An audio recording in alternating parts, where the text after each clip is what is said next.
യോഗത്തിൻ്റെ പ്രധാനപ്പെട്ട വിഷയം രാജ്യസഭാ തെരഞ്ഞെടുപ്പാണ്. രാജ്യസഭാ തെരഞ്ഞെടുപ്പിൻ്റെ നോട്ടിഫിക്കേഷൻ വന്നു കഴിഞ്ഞു. ഈ മാസം 13-ാം തീയതിയാണ്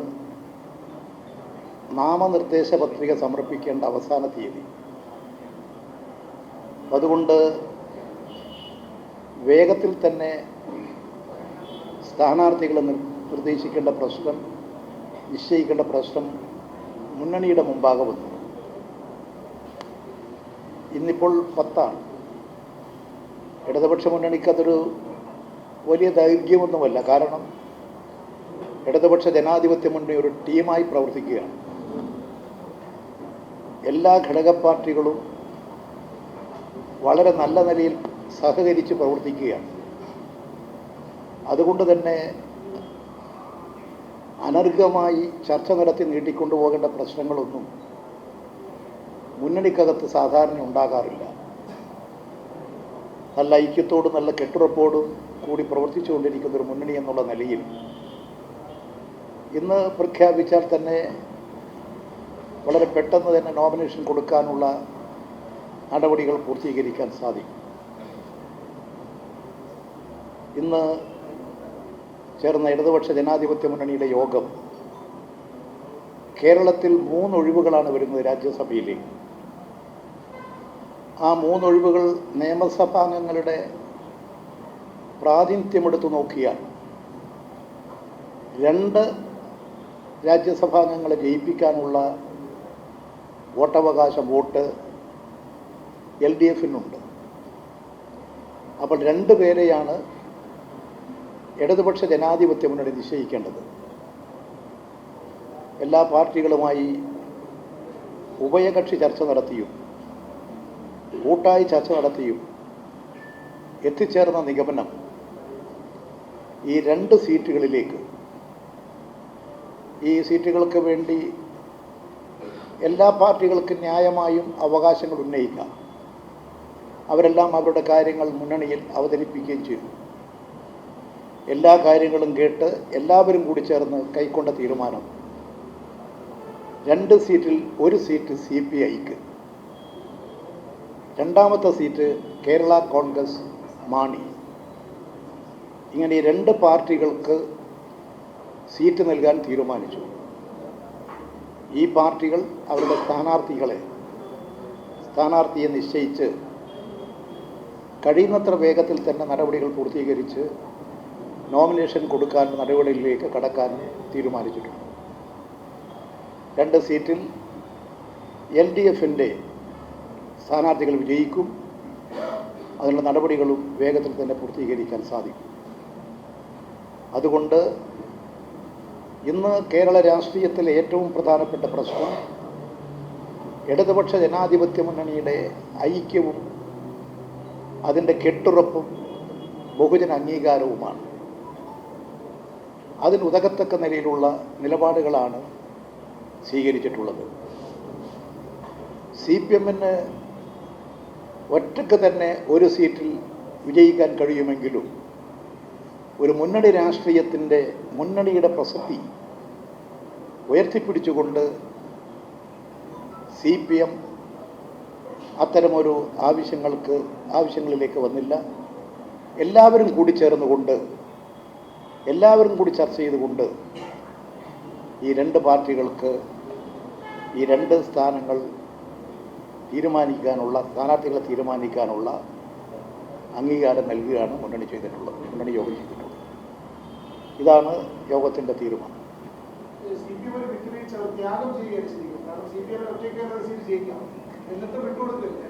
അതാണ് CPIM. ഈ രാജ്യത്തിലെ ജനങ്ങളുടെ പ്രതീക്ഷയാണത്. ഈ നാടിൻ്റെ ഒരു പ്രശ്നമാണ് CPM.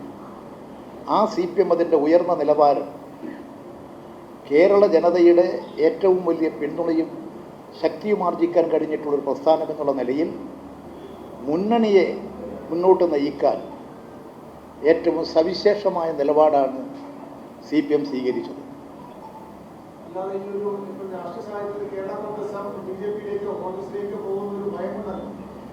ഇതിൽ ഉള്ള ഏതെങ്കിലും ഒരു പാർട്ടി UDF-ലേക്ക് പോകേണ്ട ഗതികേടിലുള്ള പാർട്ടിയുണ്ടോ? ഇതിലുള്ള എല്ലാ പാർട്ടികളും രാഷ്ട്രീയ ലക്ഷ്യത്തെ അടിസ്ഥാനപ്പെടുത്തി അതിൻ്റെ അടിസ്ഥാനത്തിൽ ഒരുപാട് ത്യാഗങ്ങളും കഷ്ടതകളും അനുഭവിച്ച് ജനങ്ങൾക്കിടയിൽ പ്രവർത്തിച്ച് ഒരു ലക്ഷ്യബോധത്തോടുകൂടി ഈ മുന്നണിയുടെ ഭാഗമായവരാണ്. മറ്റ് മുന്നണികളെപ്പോലെ സ്ഥാനമാനങ്ങൾക്ക് വേണ്ടി ഓടി നടക്കുന്ന നിലപാടുകളൊന്നും മുന്നണിയിലെ ഘടകപാർട്ടികൾക്കില്ല. ഏറ്റവും പ്രധാനം രാജ്യത്തിൻ്റെ താല്പര്യമാണ്, കേരളത്തിൻ്റെ താല്പര്യമാണ്. ചെറിയ പാർട്ടികളോ വലിയ പാർട്ടികളോ എന്നൊന്നുമില്ലാതെ എല്ലാ പാർട്ടികൾക്കും തുല്യമായ അവകാശങ്ങൾ നൽകി അഭിപ്രായങ്ങൾ കേട്ട് നിലപാട് സ്വീകരിക്കുകയാണ് ഇടതുപക്ഷ ജനാധിപത്യ മുന്നണി ചെയ്തിട്ടുള്ളത്.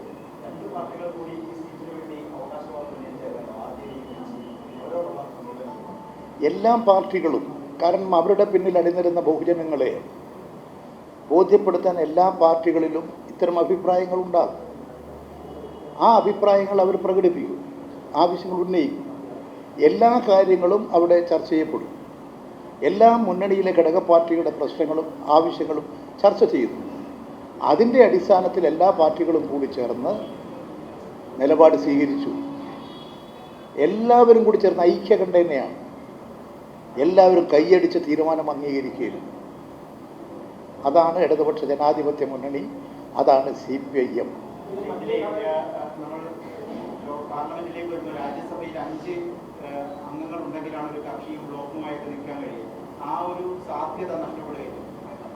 ഇവിടെ സാധ്യതകളെക്കുറിച്ചല്ല, മുന്നണിയുടെ രാഷ്ട്രീയം ചെറിയ പാർട്ടികളാണെങ്കിൽ പോലും പരിഗണിക്കപ്പെടുക, അവരെയെല്ലാം ബഹുമാനിക്കുക, അവരുടെ എല്ലാം താല്പര്യങ്ങൾ പരിഗണിക്കുക എന്ന വിശാലമായ കാഴ്ചപ്പാടാണ് ഇടതുപക്ഷ മുന്നണി സ്വീകരിച്ചത്.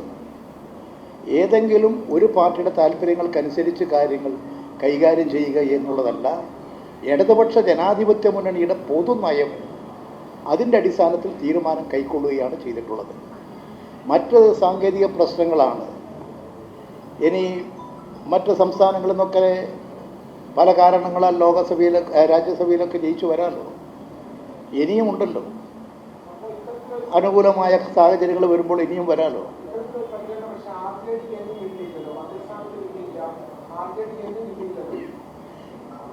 നാം മനസ്സിലാക്കേണ്ടത് ഇതിലുള്ള പാർട്ടികൾ RJD ആയാലും പിന്നെ നിങ്ങൾ ഉദ്ദേശിച്ച NCP ആയാലും ഏതെങ്കിലും ഒരു സ്ഥാനത്തിന് വേണ്ടി, മന്ത്രിസ്ഥാനത്തിന് വേണ്ടി വന്നിട്ടുള്ള പാർട്ടികളല്ല.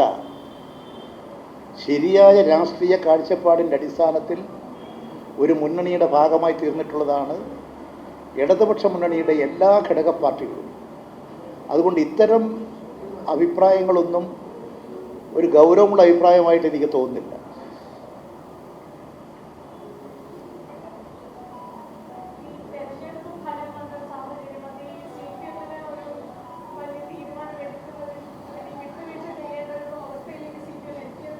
CPM ഇന്നത്തെ കേരളത്തിലെ ലോക്സഭാ തെരഞ്ഞെടുപ്പിൻ്റെ പശ്ചാത്തലത്തിലെടുത്ത തീരുമാനമൊന്നുമല്ല.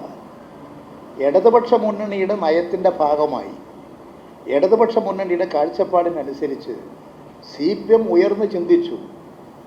ആ ചിന്തയുടെ ഫലമാണ് ഇത്തരമൊരു തീരുമാനം.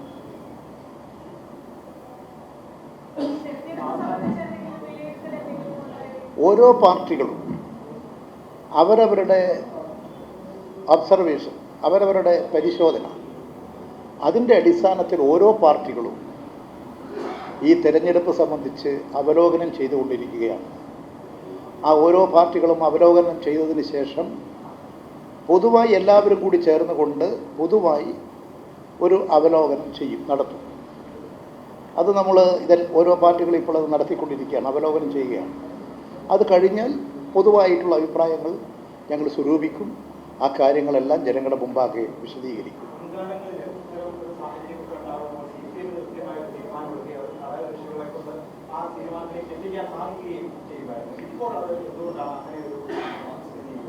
ഞങ്ങൾ ഒരിക്കലും ഒരു ഘടക പാർട്ടിയുടെ മേലെയും ഞങ്ങളുടെ തീരുമാനം അടിച്ചേൽപ്പിക്കാൻ ശ്രമിച്ചിട്ടില്ല. ഒരിക്കലും ചെയ്യുന്ന പാർട്ടിയല്ല. ഞങ്ങളെല്ലാം കൂടി ചർച്ച ചെയ്ത് തീരുമാനമെടുക്കലാണ്. മറ്റു കാര്യങ്ങൾ നിങ്ങൾ തെറ്റിദ്ധരിക്കപ്പെട്ടതാണ്. ഇടതുപക്ഷ മുന്നണി ഒരു തീരുമാനമെടുത്ത് ഉടനടി അത് മറ്റ് ചെറിയ പാർട്ടികളെ മേൽ അടിച്ചേൽപ്പിക്കുക, അത് ഇടതുപക്ഷ ജനാധിപത്യ മുന്നണിയുടെ ശൈലിയല്ല, മറ്റ് ചില മുന്നണികളുടെ ശൈലിയായിരിക്കും. അതുകൊണ്ടാണല്ലോ UDFൻ്റെ ലീഗൊക്കെ വല്ലാത്ത പ്രയാസം അനുഭവിച്ചുകൊണ്ടിരിക്കുന്നത്. അത് ഇടതുപക്ഷ മുന്നണിയുടെ ശൈലിയല്ല.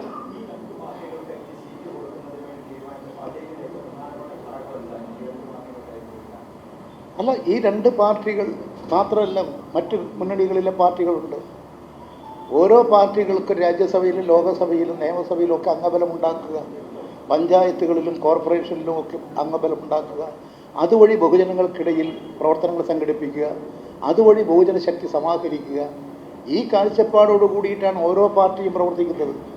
അതിൻ്റെ ഭാഗമായിട്ട് രാജ്യസഭാ തെരഞ്ഞെടുപ്പ് വരുമ്പോൾ ഇപ്പോൾ ഞങ്ങളുടെ മുമ്പിൽ 2 സീറ്റേ ഉള്ളൂ. ആ 2 സീറ്റ് ചെറിയ പാർട്ടികളാണെങ്കിൽ പോലും പരിഗണിക്കപ്പെടേണ്ടതാണ്. CPI ദേശീയ പാർട്ടിയാണ്, അതുപോലെയുള്ള പാർട്ടികളൊക്കെയുണ്ട്, മറ്റ് ദേശീയ പാർട്ടികളുണ്ട്, സംസ്ഥാന പാർട്ടികളുണ്ട്. അങ്ങനെ ചെറിയ പാർട്ടിയോ വലിയ പാർട്ടിയോ ഒന്നും നോക്കാതെ പൊതുവായൊരു കാഴ്ചപ്പാടിൻ്റെ അടിസ്ഥാനത്തിൽ പരിഗണിക്കപ്പെടുകയാണ് ചെയ്തിട്ടുള്ളത്. കേരള കോൺഗ്രസ് ഇവിടെയുള്ള നല്ലൊരു ജനാധിപത്യ പാർട്ടിയാണ്. അവർ നല്ല നിലപാട് സ്വീകരിച്ച് പ്രവർത്തിച്ചുകൊണ്ടിരിക്കുകയാണ്. അവർ മുന്നണിയുടെ ഒരു കരുത്തും ശക്തിയുമാണ്. അവർ മധ്യ കേരളത്തിൽ ജനങ്ങൾക്കിടയിൽ നല്ല സ്വാധീനമുള്ളൊരു കക്ഷിയാണ്. അങ്ങനെയുള്ളൊരു കക്ഷി ന്യായമായും ഞങ്ങളെല്ലാം ചർച്ച ചെയ്തപ്പോൾ അവർക്ക് ഒരു സീറ്റ് നൽകേണ്ടതാണ് എന്ന് എല്ലാവരും അഭിപ്രായപ്പെടുന്നു. അവർ കൊടുക്കുന്നു.